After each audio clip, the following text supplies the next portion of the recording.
大家好，我是顶牛，欢迎收看本期的全英雄冷知识系列视频。今天的主角是全能骑士，我们废话不多说，直接上干货。全能的先天技能叫做退化光环，效果是降低325范围内敌军的移动速度，随大招升级最多减40%的移速。升级大招的时候会立即更新敌人身上已有的减速数值，不需要走出去再进来。退化光环范围不算很大，最远差不多能减速到这里的敌人。和大多数光环的技能一样，退化光环也有粘滞时间，敌人走出范围会继续粘滞1秒钟，1秒其实比其他大部分的光环粘滞时间都要久。退化光环能被幻象继承，可以被破坏，破坏之后 debuff 也会粘滞1秒。全能左边命时叫做全能之存在，效果是退化光环在减速的同时，还能施加一个持续增长的伤害加深效果。这个 debuff 的层数最多叠到20层，也就是 20% 的伤害加深。当目标走出范围，开始光环粘滞效果， debuff 层数会立即开始下降，差不多 debuff 结束的时候，层数减到0。被破坏同理，不是立即失去所有层数。退化光环的伤害加深只对全能有效，包括全能的召唤物，队友造成的伤害不会被放大。全能的幻象也能继承这个命时效果，当幻象产生的时候，可以看到原本已经叠了20层 debuff 的莱恩身上，此时又开始重新叠层数了，相当于是幻象继承的效果会把本体的给覆盖掉。不过好在本体依然可以享受幻象施加的 debuff。要注意，这个不是分身符的无敌隐藏状态导致的，这里黑鸟关一下全能，莱恩身上的20层 debuff 会一直保留。如果队友制造全能的幻象，全能退化光环的伤害加深效果会被队友的给顶掉。这里赌狗制造出来全能幻象之后，莱恩身上的 debuff 也是重新开始计数，并且此时全能的伤害不再有伤害加深效果，而是赌狗的伤害会被放大。退化光环的伤害加深和其他伤害加深以及敌人的减伤效果全都是加法叠加，因为都是作用在同一个人身上的伤害调整。比如刚被受 40% 的减伤，配上全能 20% 的伤害加深，总共就是 20% 的减伤。全能右边命时叫做疗伤之锤，效果是全能对敌人造成技能伤害的时候，自己会受到一个持续的治疗效果，总共治疗当次伤害的 20%。 技能介绍说持续5秒并不准确，其实治疗总的持续时间是4秒，而且第一条伤害距离完成技能施法并不是1整秒。很有意思的是，跳治疗的时间点是固定的，这里不管我什么时候用洗礼，都是在某一秒的 0.7 秒跳伤害。这个时间点每一局不一样，不确定具体跟什么因素有关，应该是游戏开始的时候就已经决定了。通过物品直接造成的伤害不能触发疗伤之锤的效果，全能可以通过莲花反弹其他技能来触发疗伤之锤。如果反弹的是即时攻击技能也可以触发，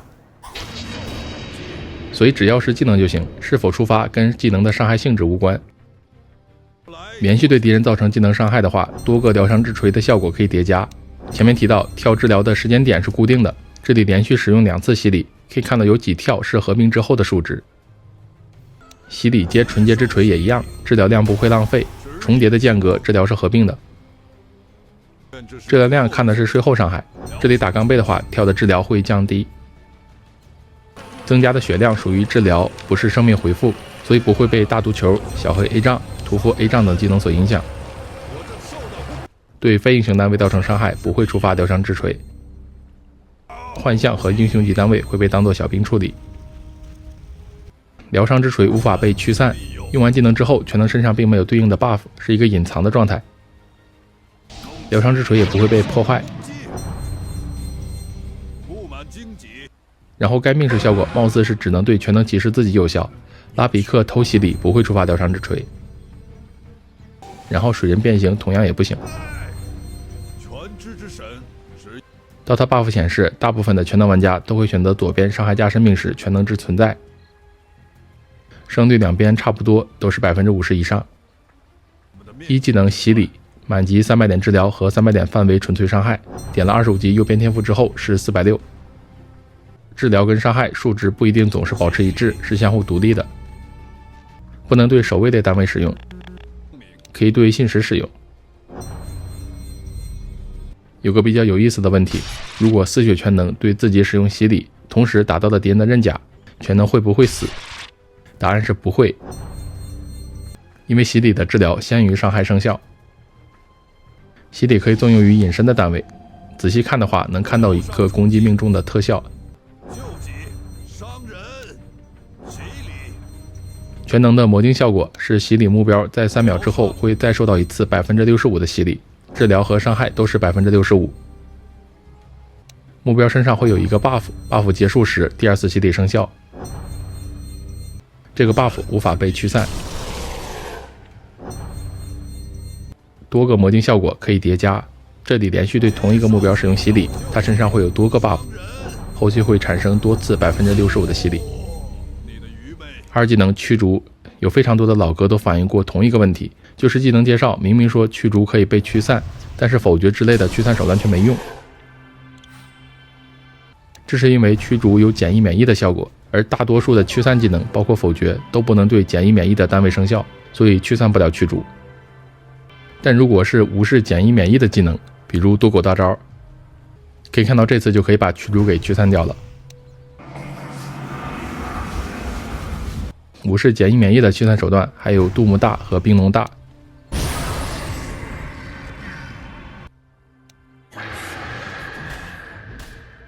然后神域有一个疑似 bug 的情况，气运之末原本不能无视减1免疫，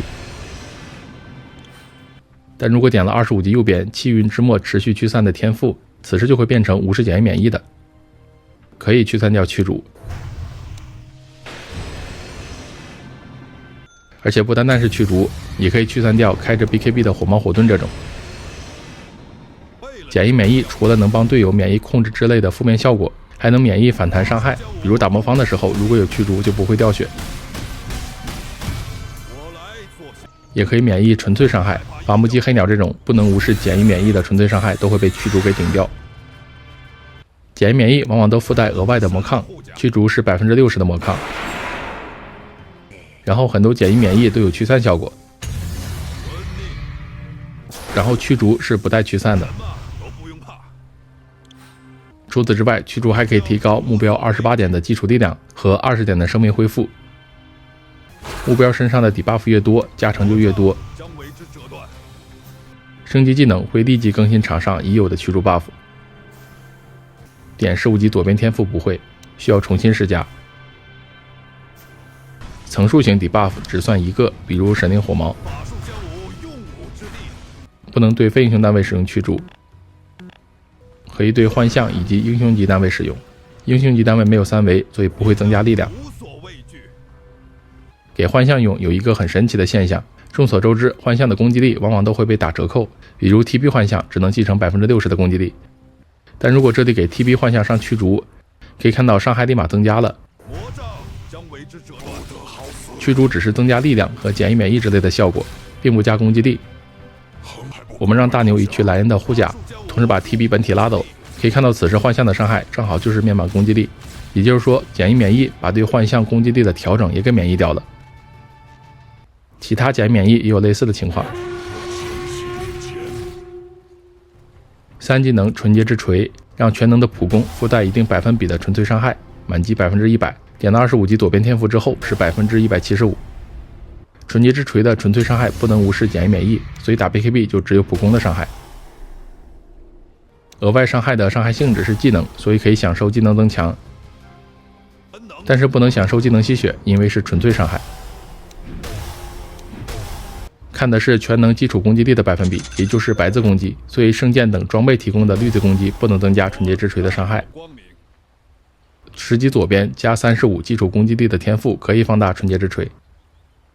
纯洁之锤在 7.39 版本得到了不小的加强。第一，现在技能完全不耗蓝。第二，现在还会附带 75% 的减速效果，持续 0.2 秒。第三，当次攻击的攻击距离会被提升75点，感觉当前版本大颗全能也许可以被开发一下。大招守护天使现在是个纯范围技能，范围内的友军会获得守护天使 buff， 免疫物理伤害。看的是伤害类型，不是伤害性质。刚被磁针扫射、斧王点灯之类的技能打不了守护天使，因为伤害类型都是物理。守护天使有一个致命的弱点是可以被驱散，比较怕否决这种。如果对面有否决之类的，最好配合驱逐使用，保证关键人物的守护天使效果不会被驱散掉。全能骑士的 A 杖效果是提升大招施法距离变为全图，同时作用范围明显增大。有了 A 杖之后，也能对建筑生效。相信有不少老哥都对那个经典的卖装备出刷新守护一击的全能骑士记忆犹新。A 杖还有一个效果是提升150%的生命恢复和治疗，突出一个数值的美。然后这个效果不包括吸血。视频最后展示下全能骑士的英雄克制关系排行榜，给老哥们实战里选人的时候提供一个参考。左边是最被全能克制的，右边是最克全能的。OK， 以上就是本期视频的全部内容。